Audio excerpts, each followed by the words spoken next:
Hello दोस्तों, नमस्कार। कैसे हैं आप लोग? आशा करती हूँ अच्छे होंगे। मैं अंजलि, स्वागत है एक और नई कहानी में। लखनऊ शहर में दो दोस्त अजीत और अमित रहते थे, जिनकी दोस्ती बहुत गहरी थी। वो दोनों हर छोटी बड़ी बातें एक दूसरे को बताते थे। एक दिन अजीत अमित को गले लगाकर बहुत खुशी से बोलता है, अजीत भाई, आज तेरी भाभी ने मेरा प्रपोजल एक्सेप्ट कर लिया। आज तेरा भाई बहुत खुश है। आज तू जो मांगेगा वो मिलेगा तुझे। बता क्या चाहिए? उद्धरण चिन्ह। अमित, पक्का ना साले, जो मांगूगा वही देगा। बाद में मना तो नहीं करेगा। उद्धरण चिन्ह। अजीत, अरे हाँ, तेरे भाई ने बोला ना, आज तू जो बोलेगा वो मिलेगा। कल फिर रेखा के घर जाकर शादी की बात भी तो करनी है, इसीलिए जो भी चाहिए अभी बोल दे। उद्धरण चिन्ह। अमित, चल फिर अपने अड्डे पर। तुझे तो पता ही है बिना गला गीला किए हमारी पार्टी कहाँ पूरी होती है। उद्धरण चिन्ह। अजीत, हाँ, ये तो सही कहा तूने। चल चलते हैं। उद्धरण चिन्ह। अजीत और अमित एक क्लब में जाते हैं, जहां वह दोनों बहुत ज्यादा ड्रिंक कर लेते हैं। इतनी ड्रिंक करते हैं कि अजीत से तो चला भी नहीं जाता। दोनों अपनी ड्रिंक को खत्म करके घर के लिए निकलते हैं। जैसे ही वो दोनों चलने के लिए उठते हैं, अजीत गिर जाता है। फिर अमित उसे संभालता है। अमित भाई, घर ज्यादा देर हो गई तो आंटी ने घर में घुसने नहीं देना है भाई, बता रहा हूँ। उद्धरण चिन्ह। अजीत, चल आज गाड़ी तेरा भाई चलाएगा। ठीक है। उद्धरण चिन्ह। अमित, साले, तुझसे ठीक से चला नहीं जा रहा है। पहले गाड़ी तक तो पहुंच जा बे। उद्धरण चिन्ह। नशे में धुत होकर अजीत किसी तरह टेडी मेडी बाइक चलाकर घर के पास पहुंच जाता है, पर तभी वो घर की सीढ़ियों पर जोर से गिर जाता है। अमित भाई, तू ठीक तो है? लगी तो नहीं तुझे? उद्धरण चिन्ह। तभी अजीत की माँ लता वहां आती है और बोलती है, अजीत ये क्या हुआ तुझे? ऐसे नीचे क्यों पड़ा है? उद्धरण चिन्ह। अमित, अरे माँ, आज तेरे बेटे ने बाइक को हवा में उड़ाया। हवा में? माँ, आज फिर पीकर आया है। अरे नालायक, जब संभाल नहीं सकता अपने आप को तो क्यों इतनी पीता है? जैसी तेरी हरकतें हैं, तुझे तो किसी ने अपनी बेटी भी नहीं देनी। उद्धरण चिन्ह। अमित, अरे माँ, समझ दे दी तेरी बहू ने, हाँ कर दी। तभी पार्टी की हम दोनों ने। उद्धरण चिन्ह। अजीत, अमित यार, ये आंखें खुल ही नहीं रही हैं। मेरी जितनी तूने पी हुई है, उसके बाद तो तेरी जुबान भी नहीं खुलनी चाहिए थी। उद्धरण चिन्ह। माँ, अमित बेटा, तू ही लेकर आ जा इस नालायक को अंदर। इसके खुद के बस की बात नहीं है। उद्धरण चिन्ह। अमित अजीत को अंदर ले जाकर कमरे में सुला देता है और खुद भी उसी के साथ सो जाता है। अगले दिन सुबह माँ अजीत को आवाज मारकर उठाती है तो आंखें खोलकर भी वो नींद में होता है। अजीत, माँ, अभी तो अंधेरा हो रहा है, सुबह तो होने दो। उद्धरण चिन्ह। माँ, नालायक, अभी भी नशे में है। सूरज सर पर आ गया है, आंखें खोलकर देख और कब होगी तेरी सुबह। एक आवाज में उठकर नीचे आ जा वरना तेरी टांगे तोड़ देनी है मैंने आज। उद्धरण चिन्ह। अजीत, यार अमित, तू कहाँ है? ये मेरे कमरे में इतना अंधेरा क्यों रखा है?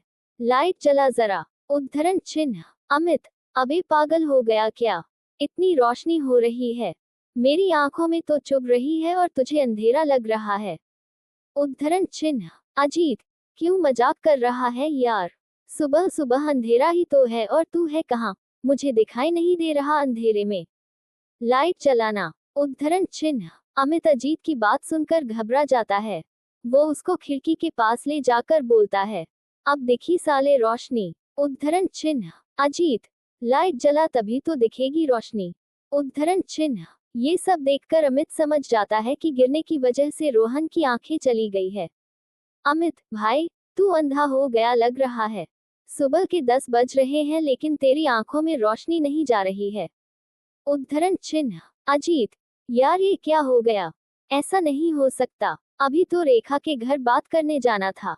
अगर उसको और उसके घर वालों को पता लगा कि मैं अंधा हो गया हूँ तो रिश्ता जोड़ने से पहले ही टूट जाएगा। उद्धरण चिन्ह। दोनों इस बात से बहुत परेशान होते हैं। माँ उन दोनों को नीचे से आवाज लगा रही होती है, जिसे सुनकर अमन अजीत को संभाल कर नीचे लेकर जाता है। अजीत, प्यार का मारा अपनी माँ को सच बताने की जगह रेखा के बारे में बताता है। जब माँ अपने बेटे के प्यार के बारे में सुनती है तो खुशी से बौखला जाती है और बोलती है, सच्ची, तुझे लड़की मिल गई। शुक्र है भगवान का, तुझे किसी लड़की ने पसंद किया, वरना तेरे लक्षण देखकर तो लगता ही नहीं था कि कोई लड़की तुझसे शादी करेगी। अब मेरे घर भी बहू आएगी। मैं अभी तैयार होकर आती हूँ, फिर हम रेखा के घर चलेंगे। माँ तैयार होने चली जाती है और अमित भी अजीत को तैयार कर देता है। तीनों रेखा के घर जाते हैं, जहाँ पर रेखा की माँ कमला उनका स्वागत करती है और सबको बैठने के लिए बोलती है। ना दिखने के कारण अजीत रेखा की गोद में जाकर बैठ जाता है। ये देखकर कमला बोलती है, बेटा वहां शादी के बाद बैठना, अभी फिलहाल सोफे पर बैठो। उद्धरण चिन्ह। अजीत बोला, माफ करना आंटी जी। उद्धरण चिन्ह। दोनों परिवार मिलकर रिश्ते की बात करते हैं। इस बीच रेखा अजीत को ही देख रही होती है और अजीत इधर उधर देख रहा होता है। तभी रेखा अजीत को कोहनी मारकर बोलती है, तुम्हारे बगल में बैठी हूं मैं, इधर उधर क्या देख रहे हो। उद्धरण चिन्ह। ये सुनकर अजीत अपने मन में कहता है, इधर उधर तो तब देखूंगा ना जब कुछ दिखेगा। हे भगवान, इतने समय बाद मुझे मेरा प्यार मिला, वो भी पूरी तरह मिलने से पहले ही आपने मुझे अंधा कर दिया। उद्धरण चिन्ह। तभी रेखा बोली, बोलोगे भी आप कुछ या नहीं। उद्धरण चिन्ह। अजीत, बेबी पूरी जिंदगी अब तुम्हें ही तो देखना है। उद्धरण चिन्ह। दोनों के घर वाले एक हफ्ते बाद की शादी की डेट फिक्स कर देते हैं, लेकिन अजीत अपने अंधेपन के लिए बहुत परेशान था। वो अमित के साथ जाकर अलग अलग डॉक्टरों से बात करता है, लेकिन कोई भी उसकी आंखों की रोशनी वापस नहीं ला पाता। धीरे धीरे शादी के दिन भी पास आने लगते हैं और शादी की तैयारियों में अजीत कोई मदद नहीं कर पाता, क्योंकि वो कुछ देख ही नहीं सकता था। वो अकेले कभी कहीं तो कभी कहीं टकराकर गिर जाता था। ये सब देखकर माँ अजीत से बोलती है, ये आंखें क्या किराए पर देकर आया है जो इनसे दिख नहीं रहा है तुझे। उद्धरण चिन्ह। ऐसा बोलते ही अजीत रोते हुए अपनी माँ को सारा सच बता देता है। माँ नालायक, तुझे कितनी बार कहा है इतनी मत पिया कर, लेकिन नहीं, तुझे कहाँ कुछ समझ में आता है। तुझे तो पीना जरूरी होता है। देख ले अब अपने पीने का नतीजा, जो उस दिन तूने इतनी नहीं पी होती तो आज अंधा नहीं होता। उद्धरण चिन्ह। अजीत, माँ अब हो गई ना गलती, माफ कर दो। उद्धरण चिन्ह। माँ, माफ कर दूं। अरे नालायक, मेरे से तो झूठ बोला चल जाएगा, कम से कम जिसके साथ जिंदगी बितानी है उसे तो सच बता देता। ऐसे धोखा देने से रिश्ते नहीं जुड़ते। तभी अमित बोलता है, हाँ भाई, आंटी सही कह रही हैं। रेखा को सब कुछ सच सच बता दे। उद्धरण चिन्ह। माँ और अमित की बात मानकर अगले दिन वो उसके घर जाता है। वहां सभी मेहंदी की तैयारी में लगे होते हैं। दूल्हे को अचानक अपने घर देखकर कमला और रेखा उसके पास आकर बोलते हैं, अरे अजीत, तुम यहाँ, कुछ काम था। तुम क्या देख रहे हो, मैं तुमसे बात कर रही हूँ, मेरी तरफ देखकर बात करो। उद्धरण चिन्ह। तो अजीत बोलता है, मैं जहाँ भी देख रहा हूँ तुम उसी तरफ आ जाओ, क्योंकि मेरी आंखों की रोशनी जा चुकी है, मैं देख नहीं सकता। उद्धरण चिन्ह। रेखा बोलती है, ये क्या मजाक कर रहे हो तुम। उद्धरण चिन्ह। अमित सबको सारा सच बताता है, जिसके बाद अजीत बोलता है, मैं अपने रिश्ते की शुरुआत झूठ की बुनियाद पर नहीं करना चाहता था। मानता हूँ तुमसे प्यार करता हूँ, पर शायद ये सच बताने के बाद तुम्हें हमेशा के लिए खो दूंगा, लेकिन झूठ बोलकर तुम्हें पा भी लेता तो कभी तुमसे नजरें नहीं मिल पाता। उद्धरण चिन्ह। तभी अमित अजीत के कान में मजाक में बोलता है, अबे साले, नजरें तो तू सच बोलने के बाद भी नहीं मिला पाएगा। उद्धरण चिन्ह। उस पे अजीत बोला, साले तू चुप कर, फ्लो मत बिगाड़, चल भाग यहाँ से। उद्धरण चिन्ह।